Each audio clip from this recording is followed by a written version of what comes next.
Aláròye máa wí o. Mi ò rò pé Jonathan máa díje dupò ààrẹ lórúkọ PDP Délé Momodu.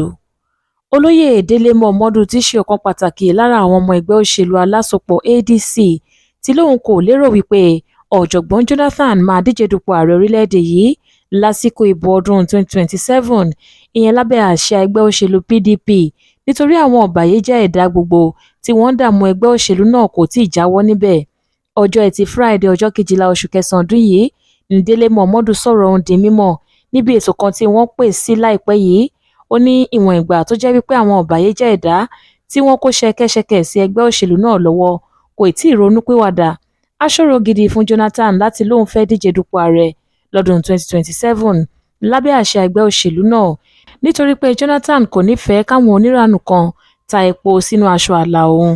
Síwájú sí i, Délé Momodu ní kì í ṣe ohun tuntun ní ìpàdé ìdákọ́ńkọ́ kan tó wáyé láàrin Jonathan àti gómìnà ìpínlẹ̀ Anambra tẹ́lẹ̀ Peter Obi.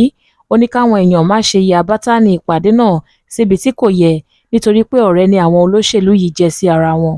Délé Momodu ní ohun tó yé mi yéké nínú ọ̀rọ̀ òṣèlú orílẹ̀-èdè yìí ni wípé àwọn olóṣèlú kì í ṣe ọ̀tá ara wọn rárá. Àwọn ará ìlú ló máa ń rò wípé wọ́n ń bá ara wọn jà nígbà gbogbo. Ìpàdé ìdákọ́ńkọ́ kan tó wáyé láàrin Jonathan àti Obi kì í ṣe ohun tuntun rárá. Bẹ́ẹ̀ ni kì í ṣe wípé wọ́n fẹ́ dìtẹ̀ gbàjọba lọ́wọ́ ẹnikẹ́ni. Ọ̀rẹ́ làwọn olóṣèlú yìí jẹ́ sí ara wọn. Bákan náà ló jẹ́ nígbà tí Rabiu Kwankwaso tí í ṣe ọ̀kan pàtàkì lára olóyè ẹgbẹ́ òṣèlú alátakò NNPP lọ bá ààrẹ Tinubu ní Aso Rock nílùú Àbújá. Ọ̀pọ̀ ló ń sọ wípé àwọn méjèèjì fẹ́ ní àjọṣepọ̀ ni. Kódà ọ̀pọ̀ ló ń sọ ohun tójú wọn kò tó nípa ìpàdé náà. Bó ṣe yẹ kó rí nìyẹn, àwọn olóṣèlú kì í ṣe ọ̀tá ara wọn rárá. Ṣùgbọ́n ní ti Jonathan, kò dájú wípé ó máa díje dupò ààrẹ orílẹ̀-èdè yìí lọ́dún 2027 lábẹ́ àsíá ẹgbẹ́ òṣèlú PDP.